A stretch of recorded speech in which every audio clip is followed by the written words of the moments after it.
안녕하세요. 노플라스틱 11일 동안의 메뉴라든지 대목으로 오늘 이야기 드릴 국립해양생물자원관의 김일훈 박사입니다. 이야기에 들어가기 앞서서 저희가 만든 이 포스터를 한번 봐주셨으면 좋겠어요.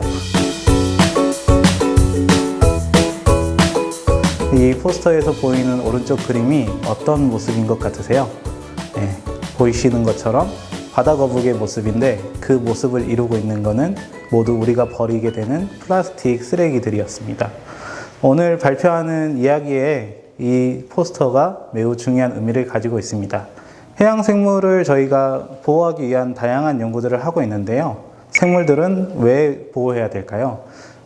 모든 생물들은 생태계에서 그들의 먹이사슬 단계에 있어서 각자의 역할에 맞는 기능을 하고 있습니다. 그들 중 어떤 한 종이 없어진다면 그 먹이사슬의 앞단계 그리고 뒷단계의 생물들에 영향을 미치고 그것들은 연쇄적으로 생태계 전반에 부정적인 영향을 미치게 됩니다. 이런 것들은 전국적으로는 결국 우리들한테도 큰 피해로 다가오게 될 수밖에 없습니다. 그래서 우리는 모든 생물들이 멸종위기에 처하지 않도록 단계마다 그들을 보호하기 위한 다양한 연구와 활동들을 하게 됩니다. 오늘 주제가 되는 바다거북에 대해서 간단하게 설명드리면 좋을 것 같습니다. 거북이는 아주 오래전 페른기 시대에 파충류였던 도마뱀류에서 그들의 진화를 하였습니다. 거북이는 매우 특이한 그런 모습을 가지고 있죠. 척추뼈 옆에 있는 늑골 갈비뼈들이 납작하게 변화하면서 도마뱀과는 다르게 이 딱딱하고 넓은 뼈들을 이루게 됩니다. 이 뼈들이 나중에 서로 융합하게 되면서 전체의 큰 등갑을 이루게 되죠. 그 등갑은 거북이를 비록 느리고 둔하게 만들었지만 그들은 이제 큰 등갑으로 인해서 포식자한테 보다 더 단단하게 버틸 수 있는 강한 이런 방패를 얻게 되었습니다. 그렇게 해서 많은 진화를 한 거북이들이 현존에 아주 다양한 형태적으로 그리고 생태적으로 역할을 하고 있습니다. 바다거북은 그럼 어떤 생물일까요? 네, 말 그대로 바다에 사는 거북을 이야기하겠죠. 거북이는 육지에도 살고 바다에도 사는데 그들은 어떻게 다른지 한번 알아볼게요. 육지거북은 주로 육상에서 이렇게 생기는 동물의 사체라든지 아니면 작은 생물을 직접 잡아먹는 그런 경우들도 있고요. 그렇기 때문에 훨씬 더 강한 부리와 고기를 찢기 위한 발톱들을 가지게 됐어요. 바다에 사는 거북이는 물고기를 주로 잡아먹게 되고 아니면 해파리라든지 산호, 해면 같은 아주 소프트한 그런 생물들을 잡아먹기 때문에 이렇게 날카로운 발톱들은 더 필요가 없고 대신 바다에서 헤엄치기에 유리한 납작한 노를 가지게 된 거죠. 그러면 바다거북은 얼마나 다양할까요? 전 세계 거북은 약 360종 정도가 있는데요. 그 중에 바다거북은 겨우 7종밖에 되지 않습니다. 전 세계에 7종의 바다거북이 서식하고 있고 그 중에 우리나라에는 5종의 바다거북이 출현하고 있습니다. 장수거북과 붉은 바다거북, 푸른 바다거북, 매부리 바다거북이 주로 출현하고 있어서 4종이 알려져 있었는데 비교적 최근에 올리브 바다거북이 우리나라에 출현하는 것을 추가로 확인해서 우리나라에는 5종의 바다거북이 서식하고 있는 거죠.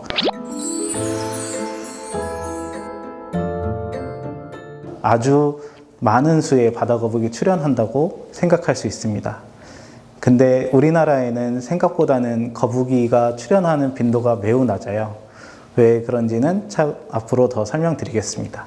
바다거북은 전 세계적으로 멸종위기에 처해 있어요. 그들은 육상에 올라와서 해수욕장에 알을 낳아야 되는데 이 알들을 인간들이 다 훼손하거나 해수욕장이 개발돼서 알을 낳을 수 없는 그런 환경이 많이 생겼고요.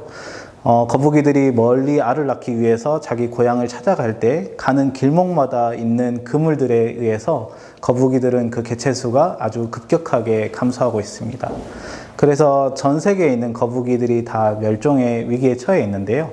우리나라에서는 우리나라에 있는 거북이 4종에 대해서 해양보호생물이라는 종으로 지정을 해서 보호활동을 하고 있습니다. 그 외에 오늘 주요하게 설명드릴 푸른 바다거북과 붉은 바다거북은 같은 경우에는 멸종위기에 처한 야생 동식물의 국제교역에 대한 협약이라고 하는 사이테스라는 국가 간의 협약이 있었는데, 이 협약에 의해서 국가 간의 거래가 전면 금지되어 있는 그런 종이고요. 많이 들어보셨을 텐데 세계 자연보전연맹의 적색 목록에 이 종들이 멸종의 위급으로 평가되어서 보호되고 있다는 것을 알 수 있습니다. 바다거북이는 열대성 해양생물로서 그 적도를 중심으로 따뜻한 바다 연안에 주로 머물게 되고, 따뜻한 바다에 있는 모래사장에 올라가서 알을 낳는 아주 특성을 가지고 있는데요. 그렇지만 알을 낳는 시기를 제외한 나머지 시기에는 자기들이 먹이를 먹고 에너지를 비축해야 되기 때문에 아주 넓은 바다를 떠돌아 다니면서 생활을 하게 됩니다. 우리나라를 포함해서 전 세계에 있는 바다를 모두 이용하고 있죠. 다만 북극과 남극 같은 경우에는 바닷물이 너무 차갑기 때문에 변온동물인 파충류가 살기에 적합하지 않아서 그쪽을 제외한 전 해역에 서식하고 있습니다. 우리나라는 어떨까요? 우리나라는 도표에서 보시는 것처럼 제주도를 중심으로 남해안과 동해안에 바다거북이 주로 출현하고 있어요. 이거는 저기 동남아에서 생긴 쿠로시오 난류가 흘러가는 이 경로에 따라 보이는데, 이거는 따뜻한 바닷물과 쿠로시오 난류를 따라서 생기는 이 높은 생물량을 가진 먹이 자원들이 풍부한 지역이라고 생각이 됩니다. 이런 먹이 자원들을 충분히 먹기 위해서 제주도, 남해, 동해에 거북이들이 주로 출현하고 있어요.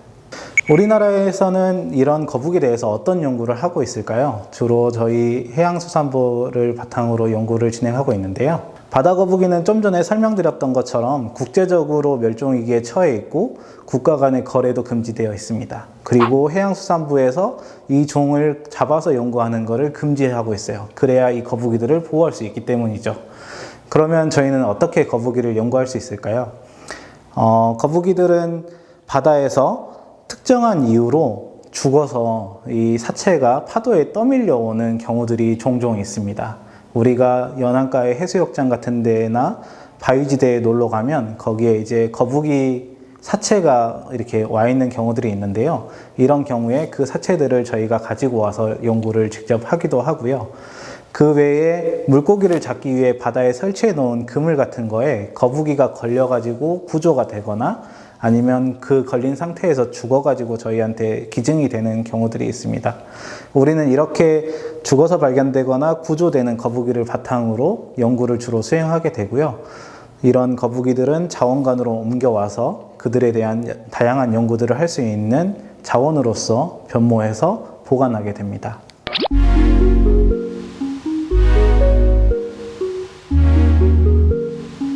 저희가 하는 연구들은 크게 여러 종류가 있는데 순차적으로 설명드리겠습니다. 일단 거북이가 우리나라에 어디에 얼마나 많이 오는지를 연구해야 됩니다. 그래야 이들을 보호하기 위해서 어디를 더 중점적으로 보호할지, 어떤 시기에 어떤 방법으로 보호할지를 알 수 있어요. 그래서 거북이 사체나 아니면 아까 그 그물에 걸린 거북이들이 발견됐을 때 그들을 우리가 보호할 수 있도록 그들의 이 위치 정보들을 주로 확인하게 됩니다. 그리고 거북이 시체를 가져오게 되거나 아니면 혈액을 가져오게 되는데, 그런 유전 자원으로서는 유전자 분석을 통해서 이 거북이의 고향이 어딘지를 추적하게 돼요. 전 세계적으로 다양한 연구자들이 해놓은 연구 결과들을 서로 이렇게 비교 분석하게 되는데, 우리나라에서 발견된 거북이들이 어디에서 왔는지를 유전자 분석으로 가장 가까운 유전자와 그 종이 어디에서 번식했는지를 비교해 보면 우리나라에 온 거북이가 어디에서 왔다는 것을 확인할 수 있어요.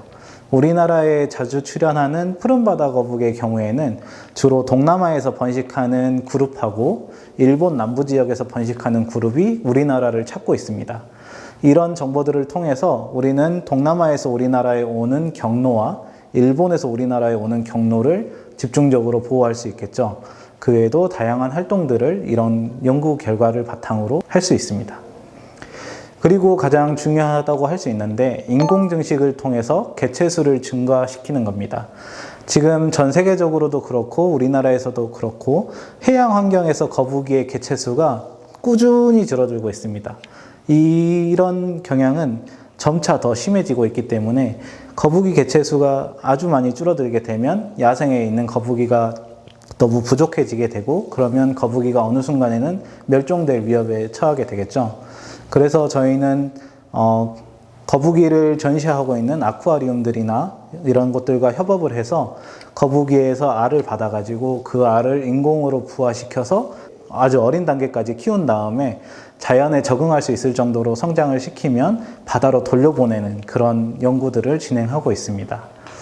그 외에도 아까 그물에 걸려서 구조된 거북이들이나 아니면 저희가 인공 증식을 통해서 증식한 거북이나 아니면 아쿠아리움 같은 데에서 전시를 위해서 이렇게 키우고 있던 거북이들을 자연으로 돌려보내는 활동들을 꾸준히 하고 있습니다.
2017년부터 올해까지 저희는 총 122마리의 바다거북을 바다로 돌려보내는 활동을 해왔습니다. 올해에도 18마리의 바다거북을 바다를 돌려보내는 활동을 하였습니다. 이 중 인공증식 개체가 119마리입니다. 바다거북이는 우리나라에서는 번식을 하지 못할 정도로 우리나라가 좀 춥기도 하고요. 그리고 우리나라의 해수욕장들은 지금 대부분 해운대나 중문처럼 관광객이 너무 많기 때문에 거북이가 알을 낳으러 올라오기가 힘든 그런 시점이에요. 그래서 우리나라에서 거북이가 산란을 못하고 있는 지가 벌써 수십 년이 지났는데요.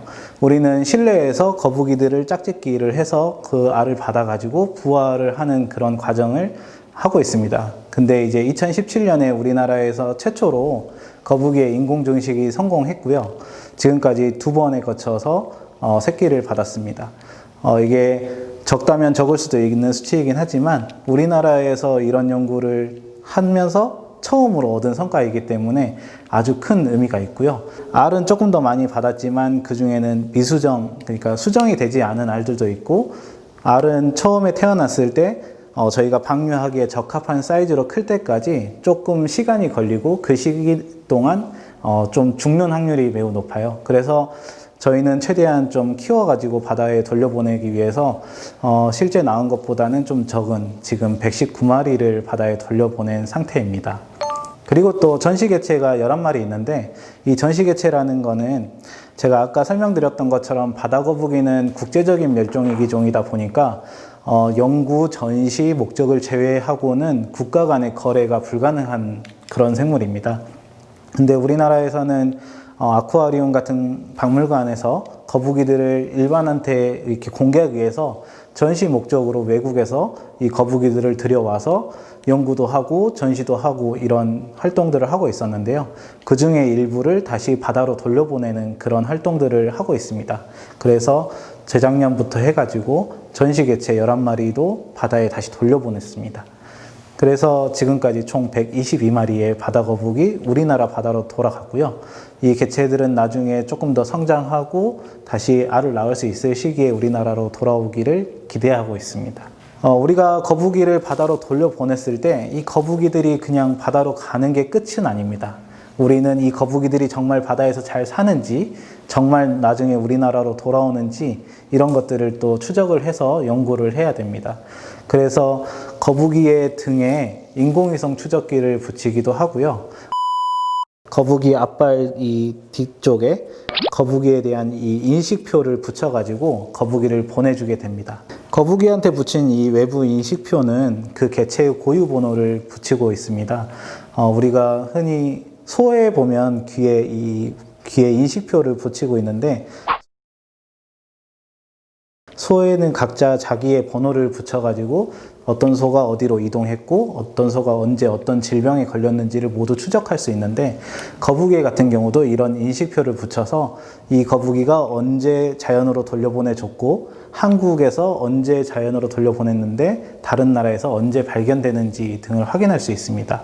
이를 통해서 우리나라에서 보내진 거북이가 어디까지 멀리 가는지, 거기서 발견됐을 때까지 얼마나 오랫동안 살고 그 시기 동안 얼만큼 성장했는지를 확인할 수 있는데, 이런 거를 바탕으로 우리가 자연에 돌려보내는 활동들이 이게 건강한 활동인지 이런 것들을 또 추적할 수 있고요. 그리고 실제 이제 거북이가 바다에 갔을 때 얘네들이 어디로 이동하는지, 어떤 공간들을 이용하는지들도 저희는 추적을 해가지고 연구를 하고 있습니다. 거북이 등에 이 인공위성 추적기를 붙인 등 모습을 볼 수 있는데요. 이 인공위성 추적기는 거북이 등에 붙여놨다가 거북이가 이렇게 수면에 올라올 때 이 수압 차이로 인해서 센서가 발동되면 위성으로 신호를 보내게 됩니다. 그러면 거북이가 위성으로 보낸 신호에서 거북이가 어느 지점에 있는지, 언제 신호를 보냈는지를 위성이 캐치를 하게 되고, 그 신호를 다시 지상 수신기로 보내서 저희가 있는 데이터 센터 그리고 저희 연구자들한테 정보를 주게 되는데요. 이를 통해서 거북이가 어떤 경로로 이동을 하고 어느 시기에, 겨울에는 어디서 보내는지, 그리고 번식은 어디서 하는지 이런 추가적인 연구를 할 수 있습니다. 이런 다양한 연구를 통해서 얻은 정보들을 통해서 결국 다시 바다 거북이를 어떻게 잘 보살필 수 있는지, 그런 거에 대한 기준을 마련하는 데 유용하게 활용됩니다. 네, 그럼 지금까지 바다 거북이에 대한 전반적인 설명을 드렸고요. 이제 본격적으로 오늘의 주제인 노 플라스틱 11일 동안의 메뉴에 대해서 설명드릴게요. 노 플라스틱 11일 동안의 메뉴에는 주인공이 있습니다. 우리는 KOR0093번이라고 이름을 붙인 거북인데요. 붉은 바다 거북이고 5살이었습니다. 이 거북이는 우리 인접국인 일본의 나고야 수족관에서 우리 아까 거북이의 그 개체수 증진을 위해서 알을 받아가지고 새끼를 낳아서 그 새끼를 키운 다음에 전시 목적으로 우리나라에 다시 보내져 왔던 거북입니다. 우리나라에 2016년도에 와서 2018년도에 방류가 됐으니까 방류됐을 때 한 5살 정도였는데요.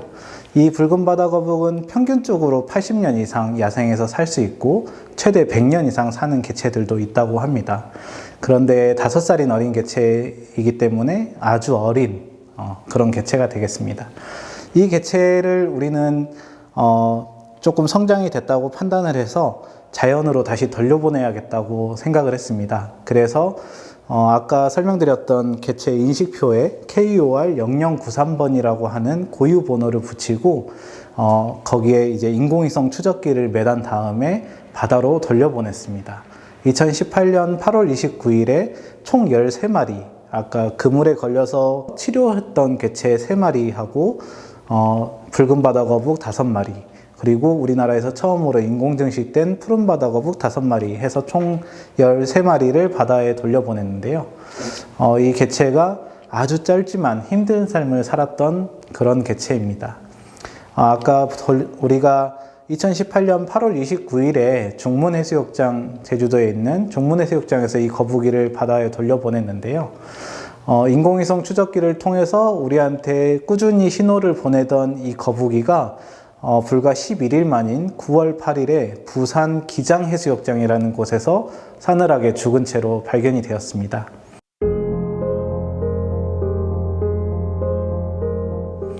이 개체는 해경으로 신고가 돼서 다시 우리에게 돌아왔는데 우리에게 돌아올 때는 이미 죽어있는 시체였죠.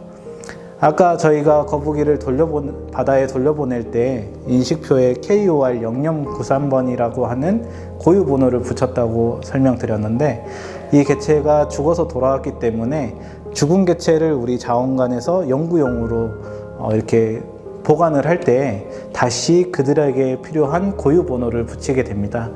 이때는 AR0038번이라고 하는 번호를 받게 되었는데요. 이 AR은 양서류 파충류에서 38번째 개체라는 뜻으로 AR0038을 가지게 됩니다. 이 개체는 우리가 바다로 돌려보낼 때 보냈던 고유 일련 번호와 죽어서 우리 자원관에 수장됐을 때 받은 고유 번호, 두 개의 번호를 모두 가진 첫 번째 개체였습니다. 네, 짧지만 힘든 삶을 살았던 붉은 바다거북 KOR 0093번. 이 개체는 다치는 것도 없었는데 왜 11일 만에 죽었을까요? 저희는 그게 무척 궁금했습니다.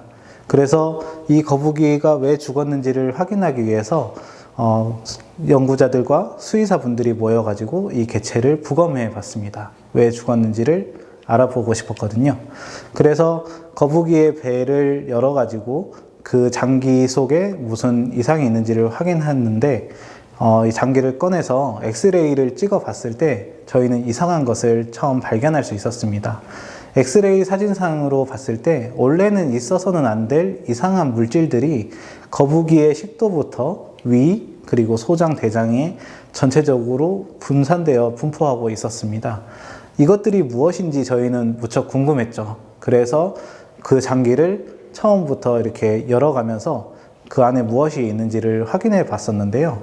모두 플라스틱 쓰레기로 가득 차 있었습니다. 사진에서 보시는 것처럼 이 작은 붉은 바다거북 5살짜리 뱃속에 저렇게 많은 양의 플라스틱들이 들어 있었던 거죠. 이 플라스틱 중에서는 비닐이나 아니면 우리가 먹었던 사탕 봉지 같은 거 아니면 스티로폼 조각이라든지 물고기를 잡을 때 쓰는 그물의 조각들 아주 다양한 플라스틱들이 나오게 됐는데요. 불과 11일 동안 이 개체는 200개가 넘는 플라스틱 조각들을 먹이로 오인하고 먹었던 것을 확인할 수 있었습니다. 거북이가 왜 죽었는지를 연구하면서 아주 많은 거북이들을 부검하고 있습니다. 지금 한 50마리 정도의 거북이를 부검했는데요. 아주 높은 빈도로 40마리 이상이 거북이들이 장기 내에 플라스틱 쓰레기가 확인될 정도로 많은 해양 쓰레기에 노출이 되고 있었습니다. 지금 여러 장의 사진이 있는데 이 사진은 각각 한 마리의 뱃속에서 나온 플라스틱을 이렇게 모아서 사진을 찍어 놓은 겁니다. 여기 보시면 주로 비닐류의 플라스틱이 많이 있고요. 아주 우리 실생활과 가까운 그런 플라스틱 쓰레기들이 확인이 되고 있습니다. 거북이 뱃속에 왜 이런 플라스틱들이 나왔을까요? 거북이는 바다에서 헤엄치면서 자기가 잡아먹을 수 있을 정도로 느린 생물들을 주로 먹게 되는데요. 주로 먹는 것들이 해파리라든지 바닥에 있는 산호, 해면 같은 이런 고정되어 있는 작은 생물들입니다. 우리가 버려진 플라스틱이나 비닐 같은 것들은 아주 느리게 파도에 따라서 조금씩 움직이기 때문에 거북이가 봤을 때 이것은 해파리 아니면 이것은 산호, 해면 조각 이런 것들로 오인해서 플라스틱을 먹이로 착각하고 뜯어먹게 되는 거죠. 이렇게 거북이 뱃속으로 들어간 해양 플라스틱들은 거북이 배의 장기를 떠돌아다니면서 장기의 일정 부분을 막아버린다거나 아니면 아주 뾰족한 바늘 형태로서 장기에 구멍을 뚫는 등의 영향을 미치게 됩니다. 그렇게 되면 거북이 장기 내에서 구멍을 통해서 나온 이런 플라스틱 쓰레기들이 거북이 몸속에 아주 심각한 그런 위협이 되는 거죠. 이렇게 플라스틱에 노출된 거북이들은 그 플라스틱으로 인해서 직접적으로 영향을 받아서 죽기도 하고 그로 인해서 체력이 약해져서 다시 먹이를 잡아먹지 못하는 그런 상황이 반복되는 그런 악순환에 빠지게 됩니다. 우리가 이런 거북이 배에서 발견된 플라스틱들을 살펴볼 때 우리 인간하고 아주 밀집되어 있다는 것을 확인할 수 있습니다. 보시는 것처럼 우리가 버린 비닐 조각이라든지 아니면 우리가 흔히 먹고 버린 이 사탕 봉지, 페트병의 포장지 같은 것들을 확인할 수 있는데요. 이런 것들은 사람이 버린 쓰레기가 바다로 점차 흘러 들어가서 바다에 떠돌아다니다가 바다에 있는 많은 해양 생물들이 그걸 먹이로 착각해서 먹거나 아니면 그 그물에 걸려가지고 죽음에 노출되는 겁니다. 연구에 따르면 바다에 있는 해양 쓰레기에 아주 높은 빈도의 많은 쓰레기들이 육상에서 유래한 것으로 알려져 있습니다.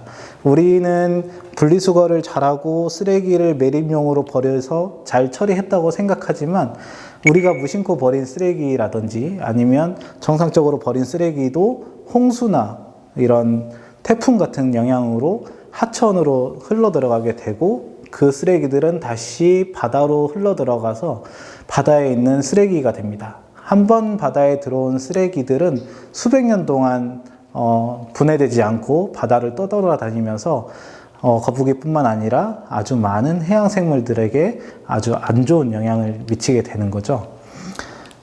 우리가 연구는 하는 바다 거북이에만 이런 것들이 해당이 될까요? 전혀 그렇지 않습니다.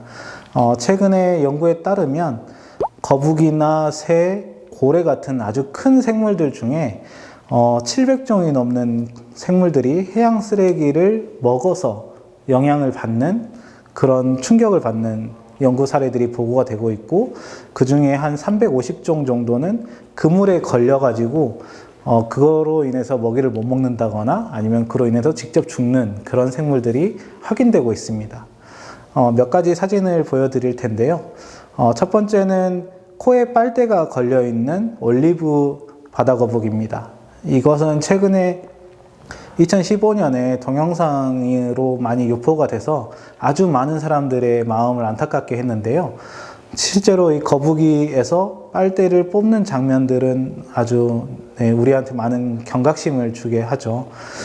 얘네들은 한번 이렇게 플라스틱에 노출되면 그거를 제거할 수 있는 방법이 없기 때문에 죽을 때까지 저거를 안고 살 수밖에 없습니다. 고래류의 뱃속에서 나온 플라스틱들도 매우 심각합니다. 우리가 바다에서 어부들이 물고기를 잡기 위해 설치해 놓은 그물이 떨어져 나가서 이렇게 버려지다가 고래가 그거를 또 먹이로 혼동해서 먹고 장기 속을 모두 막아서 다음 먹이를 먹지 못해서 영양실조로 죽는 거북이들도 많이 있고요. 최근 크리스 조단의 다큐멘터리에서 나왔던 레이시안 알바트로스의 사진은 저도 이걸 보고 매우 충격을 받았던 기억이 납니다. 알바트로스가 모여있는 태평양에 있는 아주 멀리 혼자 있는 섬인데 그 섬에서 집단으로 번식하는 레이시안 알바트로스라고 하는 종이 근처에 2,000km 안에 다른 사람이 사는 거주지가 없음에도 불구하고 주변에서 이런 먹은 플라스틱들로 인해서 뱃속이 플라스틱으로 가득 차서 염증이나 아니면 먹이를 못 먹어서 죽게 됩니다.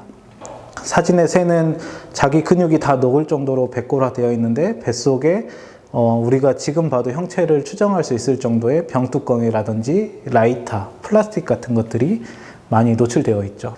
네, 보시는 것처럼 바다거북뿐만 아니라 아주 많은 생물들이 우리가 버린 해양 플라스틱 쓰레기로 인해서 영향을 받고 있습니다. 그를 위해서 우리가 해야 될 것은 무엇일까요?